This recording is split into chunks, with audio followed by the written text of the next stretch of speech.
உங்களுடைய வேண்டுதல்கள் அனைத்தையும் வாராகி அன்னை நிறைவேற்ற இந்த பஞ்ச தீபம் அப்படின்றத நீங்கள் வந்து ஏற்றுங்கள். செவ்வரளி மலர்கள், செம்பருத்தி மலர்கள், இந்த மாதிரி சிவப்பு வண்ண மலர்களை வந்து வாராகிக்கு வைத்து வழிபடலாம்.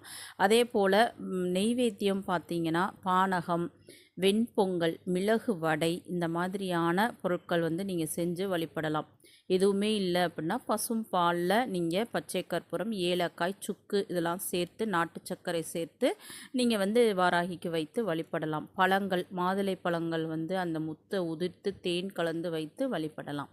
உங்ககிட்ட என்ன இருக்கோ அதை வச்சு வழிபடுங்க. வெறுமனே ஒரு தயிர் சாதம் அதை வச்சு கூட நீங்கள் தாராளமாக வாராகி எண்ணெயை வழிபடலாம். ஒன்றும் பிரச்சனை கிடையாது.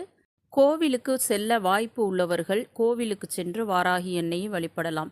எலுமிச்சம்பழ மாலை, செவ்வரளி பூ மாலை இந்த மாதிரி அன்னைக்கு பிடித்த அந்த மாலைகளை போட்டு நீங்கள் வந்து வழிபடலாம். ஏலக்காய் மாலை